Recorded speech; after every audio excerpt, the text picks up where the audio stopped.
That was way louder than it needed to be. Let's get into it. Understanding financial independence is a long and drawn out process. There's so much to learn, there's so much to know, there's so much to research, and there's so much to share. But today in this video, I want to focus on something a little more simpler to understand, and that is the phases of financial independence. And I'm going to break it down completely so that anyone can understand financial independence in a nutshell and the phases of financial independence. Now, I want to make sure that you know that I am saying phases and I'm not saying stages. So the stages of financial independence are a lot different. Everyone knows the stages of financial independence. That has to do with your personal success. You know, like getting to your first $1,000, getting to your first $100,000, becoming flexibly financial independent, becoming fully financial independent. Those are the stages of financial independence. But today we are talking about the phases, and I have 6 really important phases of financial independence that you need to know about. Let me first start off by defining what a phase is, just so we're all on the same page. So, taking straight from the dictionary, a phase is a distinct period or stage in a series of events or a process of change or development. So that sounds really fancy as usual, but really what that means is kind of like a development stage of yourself is how I'm kind of relating it to financial independence. So the very first phase, I almost said stage, the very first phase of financial independence is introduction. So when you're first being introduced to financial independence, the first time that you ever heard the phrase uttered, that is the first phase of financial independence. So maybe you didn't even realize at first what someone was talking about when they said financial independence. Maybe you didn't even know what the heck they were talking about.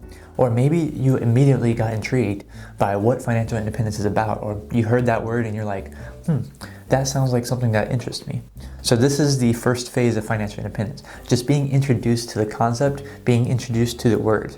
Now the second phase of financial independence is known as what I call discovery phase. So the discovery phase of financial independence is when you actually start to dig in, you do some research on financial independence. So you first heard about it in the introduction phase, but now you're actually learning about it and you're actually researching it on your own. So you start digging in, you're doing a little bit of research, you find out maybe like, wow, what financial independence is, that you can actually escape the rat race. You don't have to, follow that predetermined path that everyone follows. You don't have to, graduate high school, go to college, get in debt, get a job, and work for, the next 40, 50 years. It doesn't have to be like that. There are other options, and that is something that you discover while you're in the discovery phase of financial independence. And then this is another part, this phase is another part when you actually start to learn and understand the why of FI. Like, why should someone try to achieve financial independence? Why should someone get on this path? This is during the discovery phase, you are discovering your own why. And now, phase number 3. This is what I like to call the obsession phase. So before, in the discovery phase, you were just looking some stuff up, you're researching about it, you're figuring out, hey, this is possible and I kind of like this. But now you've become a little bit more obsessed with financial independence. You start thinking about it all the time. You start thinking about how you can optimize everything in your life, how you can earn more income, how you can cut down your expenses. Your research has gone up 10 times. You're now obsessed, like the obsession phase of financial independence. Everything that you live, breathe, and do, you're looking, did I say breed? Everything you live and breathe and do is about financial independence. And so your mind is constantly racing with, long-term thinking and so many possibilities, everything that is now possible now that you have discovered financial independence. And this is a really fun phase of financial independence to be in, to be obsessed with it. But it also has its drawbacks because it might start cutting into other avenues of your life. But number 4 that's coming up right now is very, very important. But before I move on to 4, really quick, I just want to say, if you like this video so far, please make sure you like it, you give it a thumbs up. It really helps me out and I really do appreciate it. And while at the same time, consider subscribing to the channel and putting on that bell for notifications, because every single week I'm putting out new videos just like this on personal finance, on investing, on saving money, on financial independence especially. And I just know that there's something that I can help you with. Right now, currently at least, I am putting out new videos. I'm doing them on Tuesdays and Fridays, and those are going out at 8 a.m. Pacific Standard Time. Okay, so make sure that you have on that bell because I don't want you to miss those new videos. Now we can move on to phase number 4. And phase number 4 in financial independence is what I like to call the taking action phase. So up until this point, you actually were taking a little bit of action. Maybe you cut your cable bill. Maybe you found a way to reduce how much you spend on your cell phone bill. Maybe you found some of these small things that you've learned about through your research to improve your life. You stopped paying bank fees. These small little things, they do add up to be really nice things. But number 4, the phase number 4 is taking action. And this is when you start making some major, much more core changes to your life, to your lifestyle. Now, in this phase of taking action, you're starting to do or seriously consider really big structural changes in your life. You might be thinking about relocating. You might be thinking about downsizing your home. You might be thinking about getting a roommate, to cut your housing expenses in half. You might be thinking about selling your car, one of your cars, and just, becoming a one-car household. So some of these much major, bigger changes in your life. This is phase number 4, and this is when you start, like I said, actually taking these action steps, making these structural changes that are going to have huge impacts on your personal financial goals and your future wealth. And while the taking action phase is super important, number 5 is just as important, and especially for you as you become more involved in the financial independence community. And that is why number 5 is community participation.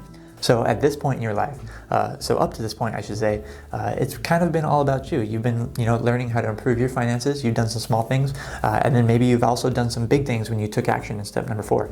But now you actually want to start giving back a little bit. So you start communicating, participating in the community of financial independence.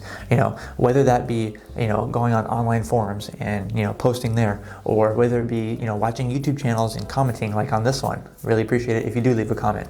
Or maybe it's you're going to some of the popular F.I.R.E blogs, reading those and leaving comments and answering questions for other people. So community and participation is phase number 5 of financial independence, and it's definitely really important because it helps us become stronger as a community. It helps us all improve each other.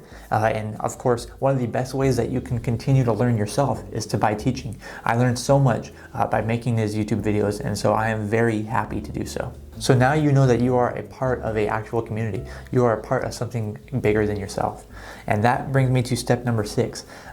Perhaps the way that our community becomes even better. And that step number 6, what I want to call it, is spreading the fire. So that is stolen from a very popular financial independence podcasts, where, as far as I'm aware of, but spreading the fire, basically spreading the news, letting more people know about financial independence, about retiring early, how it's possible, how it works. Maybe not just forcing everything, your opinion and everything on them all at once, but slowly introducing people and maybe introducing them to phase number 1 of financial independence when they first hear that term uttered, or when they first hear that it's possible, that something else can happen. You can go on a different path. So spreading financial independence, letting other people know you're finally ready to share it with people outside of your worldview or outside of the community at large. So this is step number 6, and it's also very, very important. Maybe someone actually talked to you. Maybe someone saw that you were making changes in your life that impacted you financially, in a positive way, and maybe they want to know a little bit about what have you been doing and how has it impacted your life. And so that is an opportunity for you to help spread the fire. Maybe that you just can't keep it any longer. Up to this point, you become obsessed, you've made big changes in your life, and you just want to share it because you've had so much success and it's been so great to you, and you just want to share it with others. And that is a really good reason on why you should spread the fire. And that's why I think that phase number 6 is the most important phase. Getting more people at least introduced to the concept. Not everyone is going to be a good fit for financial independence. Not everyone wants to become financially independent. Not everyone, maybe not even everyone, it's possible for everyone to become financially independent. But everyone can become better in some small or some large way when it comes to their personal finances, when it comes to their own life. And that is why these 6 phases of financial independence are all important in and of themselves. But just knowing the phases of financial independence and how you kind of develop yourself along this journey, it's really important, but it's not the only thing. You also need to know some concrete steps. And that's why, if you haven't already, you need to watch this video that I created called How to Achieve Financial Independence in 10 Years or Less, because it has the core concepts, everything that you need to know to realistically actually achieve financial independence and take those steps in your life to improve yourself. Thank you so much for watching this video. I'm Zach from OnCashflow.com, and I hope to see you next time.